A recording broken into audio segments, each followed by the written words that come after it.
Without the sponsors, we have no club, because it costs today such an enormous amount of money to insure competitors, to purchase equipment, to purchase life-saving materials and equipment for our first aid room, IRBs. Without sponsors, we just cannot develop as a volunteer organisation, and certainly Harris Farm, our sponsor of the Carnival today, has done a magnificent job. We have appointed a general manager. It was a very difficult decision for the committee and the executive to make after 100 years of volunteer service, but the appointment of a general manager has been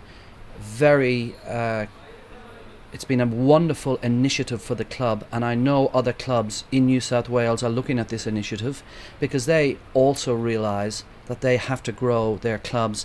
They have to have merchandising opportunities, they have to increase their sponsorship, they have to look after their sponsors, and it is extremely difficult to do that without assistance from a general manager or a professional staff member. The volunteer industry and the not-for-profit part of the sector has been one of the major focuses of my life. So having worked at Middle Harbour Yacht Club and over at Mulcahy Golf Club, I'm very, very aware of the importance of volunteers, the respect they need to be treated with, and basically the issues that come and go with dealing with people. I mean, people are people, they struggle with their own stuff. Basically, everyone at Manly has the same aim, that's to look after people on the beach, and my job's just to help make it a little bit more streamlined. Okay, and in saying that, the importance is, with all this knowledge you have of volunteer organisation and club organisations, you still have to try and find that elusive sponsor dollar and that money to keep our club going for the club itself and for rescue gear and education. Without a doubt, any not-for-profit organisation or any for-profit organisation needs to be sustainable. We knowingly spend our money on looking after people in the surf, educating our youth, enticing our members to some significance in their training, recognising our volunteers, and definitely developing our expertise, and hopefully to become one of the preeminent organisations in surf life saving in Australia. So, yep, it's a fine line. It's an exciting line. Sponsors, desperately needed. All other areas where we can find funding and gear for ourselves, and then for some of the other less fortunate clubs in the far north coast and out in the country and stuff like that is important. But yeah, you're right, it's a fine line, and we need to make sure that we balance our budgets and stay sustainable. Now, has there been anything that has surprised you? I mean, with all this wealth of knowledge that you do have, was there something coming into the life-saving club movement that you thought, holy moly, that's interesting, and this is going to be an interesting challenge for me? Yeah, I was really unaware of the fact about how deeply Manly was entrenched in the community already. In my other not-for-profit experiences, I've been very, very keen to develop the community relationships and community involvement. I was unaware that Manly was as deeply entrenched and as quietly, in an understated way, going about the business of really supporting other community organisations and people in the community without blowing their own trumpet. So, yeah, it was quite a surprise. Manly is Manly, there's no doubt about it, but Manly, the heart that beats in Manly, is outstandingly gracious and generous. Thank you, Marc, and I won't hold you too much longer, but just the future. What do you see for Marc Manion, first General Manager, and for the club in an ongoing sense? Selfishly, Marc Manion has a very exciting and interesting and challenging job. He's surrounded by people he likes very much, and upon whom he can bounce ideas off and eventually have to make calls. Sometimes they'll be right, occasionally I'll be told they're wrong by 2,000 odd people. For me and for Manly, it will always be primarily that we are a life-saving organisation, but we need to be the best we possibly can, and we need to make sure that the people we deal with, no matter where they are in the community, the local community or the community in general, that they're encouraged to be involved with us, and basically so that at the end of the day they can say, I met a bloke from Manly Life Saving Club, gee whiz, it's a good place to be. Marc Manion, thank you. Thanks, Ant. So, Devon, with a few big races today, but as being an Ironwoman, can you tell us about what you're going to be doing in your Ironwoman race today, or what makes up an Ironwoman? Yeah, well, the Ironwoman today is it's a board swim ski format. So we jump on the paddleboards to start off with, go around the cans, come back in. So that's on the knees, On paddling. the knees, paddling, Yep. on a rescue board, yep. Come around the cans, come back in, grab our goggles, swim out around the cans, back in. Then we jump in our skis and go around the cans for a third time and finish. And so skis, I guess, they're obviously like the canoes or the goat boats that we commonly talk to, but they're a racing craft, so sit in them and It's like use a a kayak, paddle. kayak in the surf, is the best way to describe it, Yeah, perfect. And the little run leg in between, what's that like? The run leg's maybe 70 metres in between each discipline, so it's a bit of a sprint really. And certainly separates the fit guys and girls from the ones that haven't done the work so much, I Yeah, guess. it's tough jumping from one craft to the other and having to run in between. It really gets the lactate going in the legs. Perfect. All right, well, good luck today. Thank you.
Well, when you look at all those people on the beach, 3,500 competitors plus our patrolling people, and when you consider, Chris, that they're all volunteers. Yes, absolutely, yeah, and that's the first and foremost, they are volunteers, and all of these people that are competing today, they're all have to be patrolling members. They have to they do patrols for their clubs, and they cannot compete unless they do that.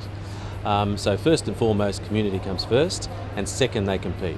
Yeah. And what a great way, to do it. What's happening here, Trimmy? You're getting the double ski sorted? Double ski to the mixed. So we're going from the boys' leg length to the girls' leg length. So what you're shortening it up? Yeah, shortening up for the shorter legs, so it has to be comfortable. How's that feel? Does that feel alright? And then we just got to tighten it back up. Tighten it up. And why do you need to have the correct leg length? Well, you've got to get the leg drive sorted. So the maximum effort, you've got to put the leg drive into it. So you don't want to be going too long. But yeah, that's why. So go faster. Perfect. We hope. How's it go? You guys, brother and sister. How's it go? Is there arguing out there? Are you telling him to go faster? Is he telling you to go faster? A lot of arguing. A lot of arguing at the end. Depends on how we go. If we go well, there's not too much said. I have to listen to Mitchell. Yeah. So it's all right out the back. It's usually just stay in time, think about the race, and then you come back and keep quiet and put the paddle in after me. So. Yeah. You love the Manly Carnival over here? Oh mate, it's the biggest carnival there. So biggest carnival on the beach, so it's good. All right, we'll get into it, guys. Good luck. Thanks.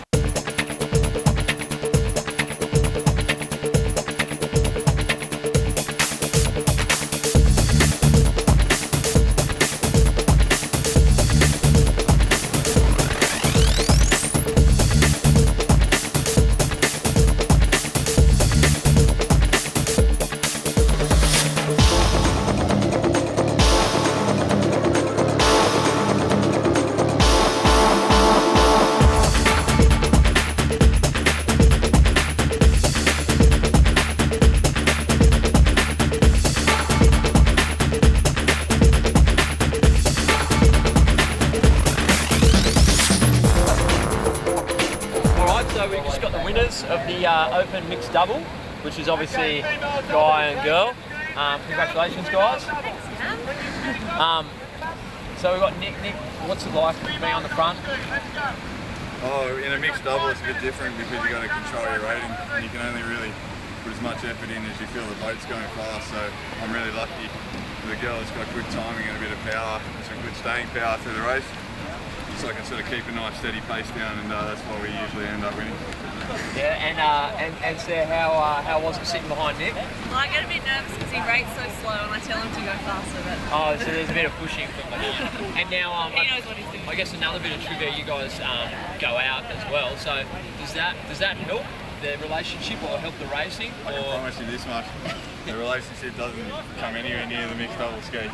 I'm that brutal to her if she doesn't pull her weight. If the relationship pinned on that race, we'd be split up a long time ago. Right, so do you think it helps that you can yell and scream at her and then afterwards it's back to normal? Is this just like a race for you, Sarah? If we don't go well, we don't usually speak to each other. Right, so there is a bit of tension involved with it. No. It's just like paddling with anyone else. You know, I'd never paddle with Cam for the P-Heart, but Sarah's pretty good. Alright, so we're lucky enough to have some interstate competitors, and guys, you know, tell us where you're from. Jared. I'm from Devon in Tassie, northwest coast, so yeah. And we're both from Burnie, which is also the northwest of Tasmania. Perfect. And you guys have obviously come a long way to come to the Manly Carnival. What's so special about coming all this way for the Manly Carnival? It's a bit of a tradition, I suppose. Like, it's one of the biggest surf carnivals outside the Aussies. So, you know, if you want to go to Aussies and perform well, it's, you know, probably the best preparation you can get. Yeah, and what about for you guys? You know, what's it mean to come up here? Yeah, it's always fun up here. Nice, warm conditions compared to what we have in Tassie. And Except today. Yeah, except the rain, of course. And you get a bit more practice in the surf, because you don't get that much down the northwest coast. Yeah, right, so good experience. Yeah, perfect. And how many years have you been coming here, Joe? 28 now, so I may have since under 16s as it was back then, I suppose. So whatever that works out to be, 13 years or something. And you're now basically a ski paddler? Yeah, I used to do Ironwoman and all that, like a lot of young Tassie guys, but yeah, now just focus on the ski, which I'm really enjoying and done reasonably well. So yeah. Perfect. And Georgie, a ski paddler? Yeah, ski and board paddler. Yeah. Ski and board. And how'd you go today? Yeah, made both the finals, both of those, so I was pretty happy with that. Great, so it's certainly a worthwhile trip to come up here. Yeah, definitely. Yeah, you do get a good experience, I guess. Comes back to experience. So you race everyone else from around New South Wales, and so get a bit of a gauge on how we're going for the Aussies. And George, you've got it pretty tough in Tassie because, you know, I went down there in the middle of summer and it was freezing. How do you guys go training? You know, is it just a blessing to come up here and jump in? Is it like bath water or, you know? Yeah, in the summer, it's pretty warm. In Tassie, we just need lots of thermals. Yeah. You know, we 3 thermals. Hardens us up. Yeah, so you're obviously probably the toughest people here today. Yeah, definitely. All right, thanks guys.